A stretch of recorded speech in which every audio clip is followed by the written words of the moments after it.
Jewe nitwa Girukwishaka Nestor, umukuru w'umugambwe CNL, nkongera nkawuserukira imbere y'amategeko. Nestor Girukwishaka nyene muheruka mu rugendo ntari hagati mu gihugu kuraba abanywanyi banyu bari mashiri utunubuwe. Ego twagendeye intara zose z'igihugu uko ari 18, twari tubashiriye ubutumwa bwaho tugejeje gukurikirana uko integuro y'amatora iri kwiraba ku rwego rw'igihugu naho ibikorwa bigeze. Turabamenyesheje ko mu ntonde twatanze ku makomine 42 twemerewe intonde ku makomine 32, hanyuma aho ni ku rwego rw'abahanuzi wa jambo muri komine.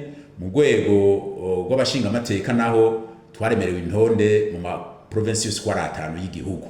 Twarababwiye rero yuko bubandanya bitegura batiziganya, bagerageze bategure akahamba bazokoresha, kuko hariho n'abazocungera amatora bazoba bakeneye ko uwo munsi baronka ukuntu birigwa. Twarabamenyesheje yuko bokwitegura neza kugira ngo umunsi w'amatora bose abarundi duhereye ku nyankamugayo bose bazoshikane n'iyonka kugira ngo bitabe ico gikorwa c'amatora. Murabona yuko turi mu bihe bidasanzwe, turi mu bihe bigoye, ibihe hari ibibazo byinshi vya politike, vy'ubutunzi, vy'imibano bitoroshe gutorera umuti. Hanyuma tuzoronke abazoduserukira muri ayo matora, abazotorwa, abazoserukira abandi, hanyuma bazoheze bafashanye mu gihugu mu gutora umuti w'ibibazo bihanze kino gihugu. Nubwo butuma twabashikirije.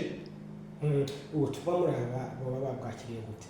Turavye kuno babwakiriye neza cyane, kuko barashaka yuko babaho mu mahoro, barashaka yuko babaho mu mutekano ntangere, barashaka yuko babaho bateye imbere, abana babo biga neza, bagira ubumenyi bukwiye, igihugu kigumana karanga keza, igihugu kigumane ryateka camanye mu makungu. Barabikeneye ivyo byose.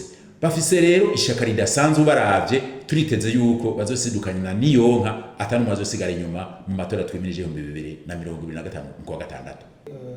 Harabaye igihugu sinavuga umugambwe, mbega ubu uye bimeze gute, abanywanyi mubaremesha gute? Murakoze cyane kuri ico kibazo.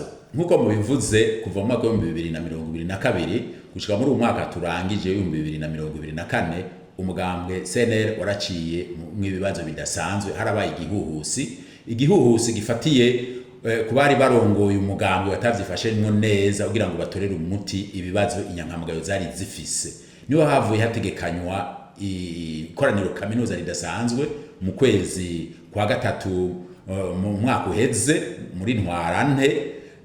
Iryo koraniro naryo ryari rigamije gushiraho uburongozi bushasha no kugerageza gukangurira inyankamugayo kubikorwa, kuko hari haciye imyaka hafi 2 ibikorwa bisa nk'ivyahagaze. Iryo koraniro ryarabaye, hanyuma rirarinjora ukuntu uburongozi bw'umugambwe bwari bumeze, risanga ntibwari bwiza, rica rihitamwo uburongozi bushasha. Niho baca bahitamwo kuntora bati, ubu rero wewe turagusavye, wewe uje imbere yacu uturongore, udufashe gutorera umuti ibibazo dufise, kandi tubanaye tugendera kuri ya ntumbero twamanye kuva kera. Niho rero cenda ndavyemera. Ubwo rero acenda basaba yuko abanywanyi bose, inyankamugayo zose ziguma zinywanyi, twese ntihagire ugucanamo gusubira, tuje ku kivi, dusubire kuri ya ntumbero yacu yuko tugira ubumwe, tugaheza tukaja ku kivi, ivyo duharanira tukabiharanira turi umwe, ntihagire ugucanamo gusubira kuba. Ubu rero niryo jambo nari bashikirije, nsubira bashikiriza, ndabasaba yuko tuguma tunywanye twese, atawukumira uwundi. Ikivi turiko turondera, turiko dukutsa ni kimwe, ko twese twikukiriza hamwe, kandi twikukije hamwe ko bizokunda, bizogenda neza, tuzosanga intambwe twipfuza yo gushobora gutorera umuti ibibazo Uburundi n'abarundi dufise twese bitorega umuti atangorana ciye.